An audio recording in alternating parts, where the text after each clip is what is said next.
رمضان الذي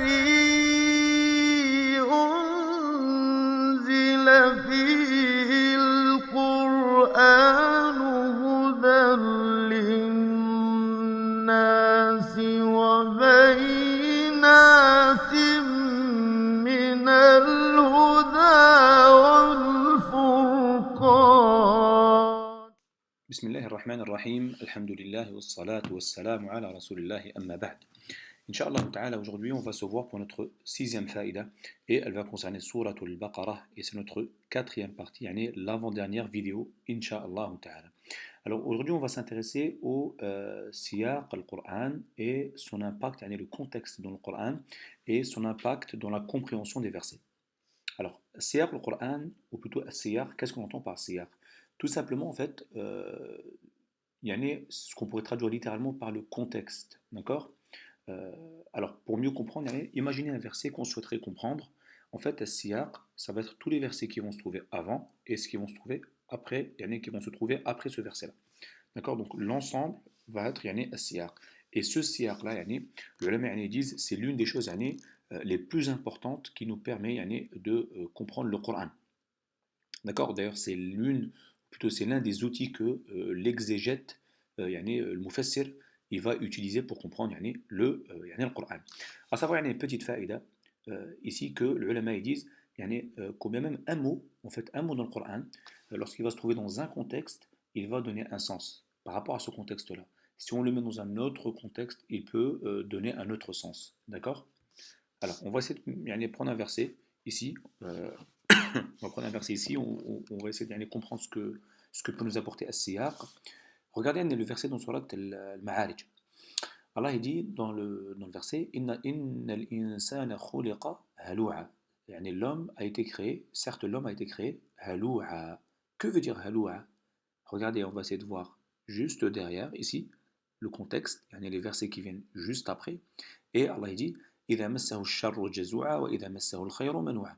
Donc Allah subhanahu wa ta'ala il dit, il vient expliquer ici, dans le siyaq, il vient expliquer le sens de halwa. Tout simplement, en fait, halwa veut dire, si un mal le touche, il va se précipiter à se plaindre, et lorsque un bien va le toucher, il va priver les autres de ce bien-là, il va être avare. D'accord? Donc on voit ici que dans ce cas-là, le Coran est venu expliquer le Coran. Un verset est venu expliquer un verset.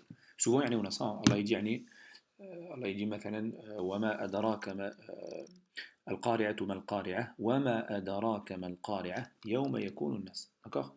Donc parfois il va poser la question concernant un mot et après il va donner la réponse. D'accord, donc ça c'est l'exemple par rapport au Coran. Parfois, un Nabi, il a expliqué, il a utilisé le siyaq pour expliquer un verset.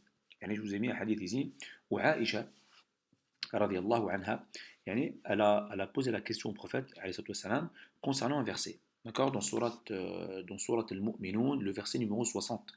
Je vous donne la traduction du verset. Allah il dit, dans le sens du verset, qui donne ce qu'ils donnent tandis que leurs cœurs sont pleins de crainte à la pensée qu'ils doivent retourner à leur Seigneur. Donc Aïcha radiyallahu anha, elle a dit au prophète, est-ce que ceux qui ont peur, est-ce que c'est ceux qui boivent de l'alcool, qui volent et ainsi de suite? Est-ce qu'ils ont peur des péchés qu'ils ont faits? Ils ont peur de rencontrer Allah par rapport aux péchés qu'ils portent sur leur dos. D'accord? Et le prophète il lui a dit non, c'est pas ça qu'il voulait. Et il lui a lu le verset qui vient juste après. Regardez le verset qui vient juste après. Dans le contexte, il dit quoi? Allah subhanahu wa ta'ala dit dans le sens du verset, ceux-là se précipitent vers les bonnes actions et sont les premiers à les accomplir. En fait, là, le prophète, il lui a dit, ce qu'il voulu, c'est ceux qui jeûnent et ceux qui font la prière, ceux qui font la sadaqa, mais qu'ils ont peur que leurs bonnes actions ne soient pas acceptées d'Allah subhanahu wa ta'ala. C'est ça qui est visé. Donc là, on voit que le prophète a utilisé as-siyaq pour expliquer le verset en question. D'accord? Donc nous, on va essayer d'appliquer ça, ou plutôt on va essayer de voir un autre cas, Inch'Allah. Ici, regardez, on va essayer de voir l'importance que as-siyaq avait عند salaf, que comment les salaf ils utilisaient le as-siyaq, le contexte, pour argumenter certaines notions dans la religion. Alors regardez le Jahmiya, qui est, le Jahmiya, c'est un groupe égaré qui est apparu dans les premiers siècles de l'islam, et il a beaucoup de doctrines qui sont contraires à la doctrine islamique. D'accord? Notamment, par exemple, le fait que Allah subhanahu wa ta'ala soit partout. D'accord? Et ils argumentent cette doctrine-là de par le verset, ici, le verset 7 de Surat al-Mujadila. D'accord? Donc en fait, je vous lis la traduction de ce verset-là. Allah dit dans le sens du verset, pas de conversation secrète entre trois sans qu'il ne soit, Allah, le quatrième, ni entre cinq sans qu'il ne soit leur sixième, ni moins ni plus que cela sans qu'il ne soit avec eux. Regardez, sans qu'il ne soit avec eux. Mais ils se sont dit, comme Allah dit, sans qu'il ne soit avec eux, donc forcément, il se trouve avec les gens. Donc Allah, il est là où sont les gens. Donc Allah, il est partout. D'accord? Et lorsque l'imam Ahmed, rahmatullah alayh, il a entendu cela, il a rejeté cela et blâmé cela. Et regardez lorsqu'on lui a cité leur argumentation avec ce verset-là, surtout notamment avec cette partie du verset, regardez ce qu'il a fait. Il a été regardé le contexte. Il a dit, rahmatullah alayh, regarde avant cette partie du verset et regarde ce qu'il y a après. Ensuite, il a dit, regardez, il a dit, juste avant, ou plutôt avant, le verset commence par la notion de ilm, de science, et elle se termine avec la notion de ilm, donc de science. Donc forcément, il faut le comprendre sur une base de science ici. D'accord? Allah dit au début du verset, ne vois-tu pas qu'Allah sait, du verbe savoir, sait ce qui est dans les cieux et la terre. D'accord? Donc il y avait comme ça que la notion de l'ilm. Et c'est terminé comment? Inna Allah bi kulli shay'in alim. Allah a certes connaissance de toutes choses. Donc on a aussi la notion de ilm. Donc ici il faut le comprendre comment? Allah, sans qu'il ne soit avec eux, bi'ilmihi, avec sa science. Allah, il est avec sa créature, avec sa science. C'est-à-dire que Allah subhanahu wa ta'ala, il n'y a pas une personne qui fait un acte ou qui fait quoi que ce soit sans que Allah ne le voit pas ou ne sache pas ce que cette personne a fait. C'est ça qu'il faut comprendre du verset. Si on venait à se poser la question, mais où est Allah? Allah subhanahu wa ta'ala, comme c'est cité dans plusieurs versets dans le Coran, il est établi, il est élevé au-dessus de son trône, au-dessus des sept cieux, subhanahu wa ta'ala. D'accord, donc on voit ici que l'imam Ahmed, il a utilisé as-siyaq pour comprendre ce verset-là. D'accord, ou pour répondre à cette ambiguïté-là. D'accord. Alors nous, on va s'attaquer à notre faïda d'aujourd'hui. Une fois qu'on a compris ce qu'est as-siyaq, on va passer, Inch'Allah ta'ala, à notre faïda. Regardez ici, dans Surat al-Baqarah, Allah subhanahu wa ta'ala, il commence à partir de là, à parler des règles du jeûne. Jusque ici. D'accord, taqriban. D'accord, jusque là. Et la question qu'on pourrait se poser, c'est le verset qui est là. Ok, il n'a pas réellement de sens, ou plutôt de lien, afwan, de lien apparent, du moins avec les versets qui sont avant ou après, avec le siyaq. D'accord. Et on va essayer de voir, Inch'Allah ta'ala, qu'est-ce qu'il en est pour nous. D'accord. Donc Allah dit, je vous donne la traduction du verset. Et quand mes serviteurs t'interrogent sur moi, alors je suis tout proche, je réponds à l'appel de celui qui m'invoque, ici, de celui qui m'invoque, quand il m'invoque. Qu'il réponde à mon appel et qu'il croit en moi afin qu'il soit bien guidé. D'accord. Donc là, le verset qui est là, quel est le lien finalement entre les versets du jeûne ici et ce verset-là?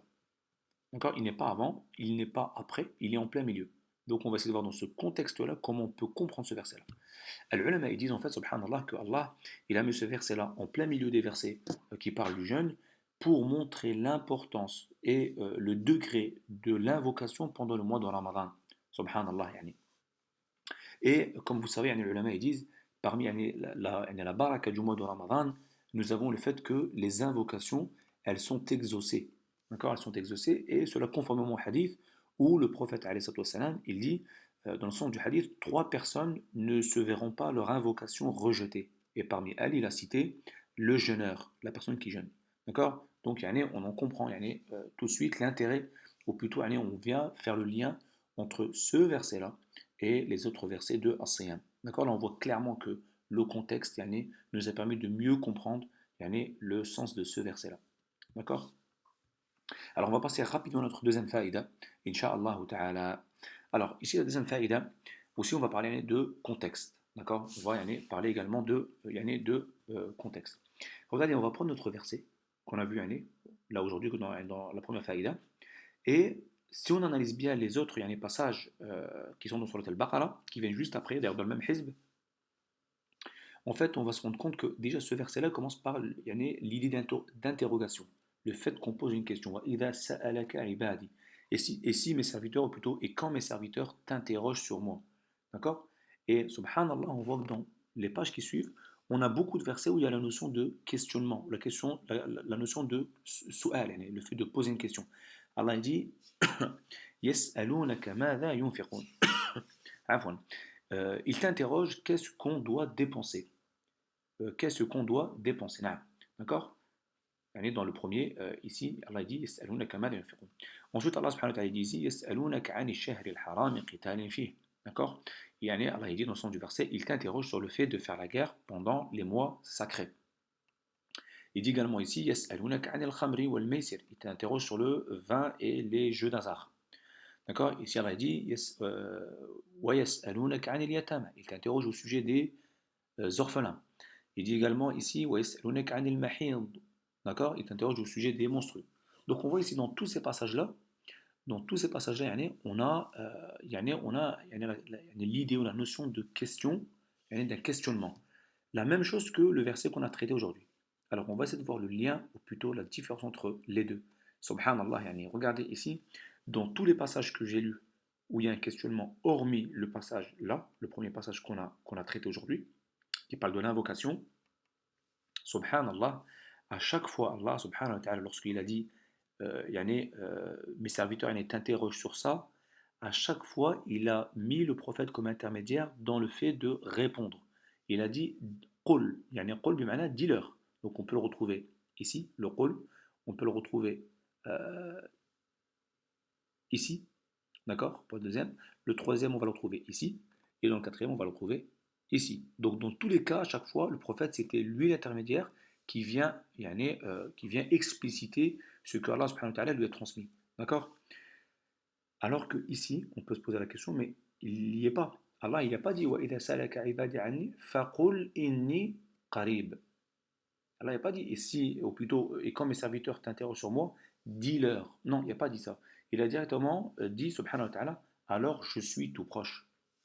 Alors, on peut se poser la question, mais pourquoi cela alors là, quelle est la différence entre ça et les autres versets qui sont dans le même contexte? Tout simplement, Wallahu a'lam, les ulama disent en fait, subhanallah, ici, le Nabi dit, ad-du'a huwa al-ibada. Dans un hadith, le prophète dit, ad-du'a, c'est l'adoration. Tellement que ad-du'a, l'invocation, c'est une ibada qu'on va trouver dans d'autres ibadat, d'accord? Et naam, tellement qu'elle est importante et qu'on la trouve dans d'autres ibadat, que Nabi, c'est comme si qu'il disait, l'invocation, c'est ça l'adoration, d'accord?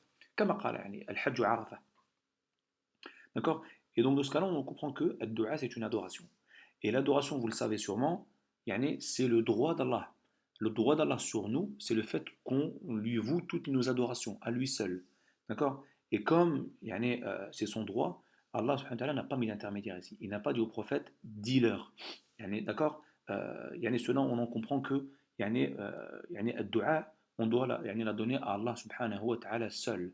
D'accord? On doit l'adorer à Allah, on doit la donner à Allah subhanahu wa ta'ala seul, sans prendre d'intermédiaire. D'accord? On n'a pas besoin de passer par un wali ou ce genre de choses pour s'adresser à Allah subhanahu wa ta'ala. Celui qui a une demande à faire à Allah subhanahu wa ta'ala, qu'est-ce qu'il fait? Il lève ses mains, il fait dua. D'accord? Et Allah, comme il dit dans le verset, je réponds à l'appel de celui qui m'invoque. D'accord? Quand il m'invoque.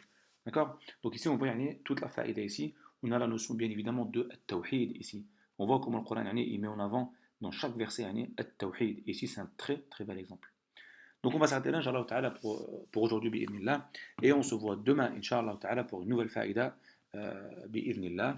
هذا والله تعالى أعلى وأعلم سبحانك اللهم وبحمدك أشهد أن لا إله إلا أنت أستغفرك وأتوب إليك بارك الله فيكم والسلام عليكم ورحمة الله وبركاته